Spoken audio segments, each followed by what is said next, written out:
Petugas gabungan Manggala Agni, TNI, dan Polri bahu-membahu memadamkan lahan gambut yang terbakar di Desa Ulak, Petangisan, Kecamatan Pemulutan, Ogan Ilir.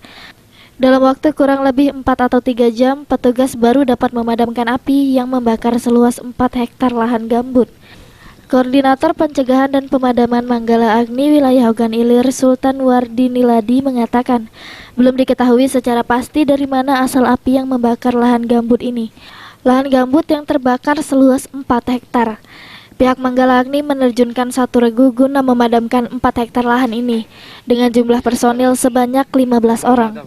Menurutnya, petugas cukup kesulitan dalam memadamkan api dikarenakan suhu cuaca yang sangat panas dan angin yang bertiup sangat kencang, sehingga membutuhkan waktu 3 jam lebih untuk memadamkan api di lahan 4 hektar ini.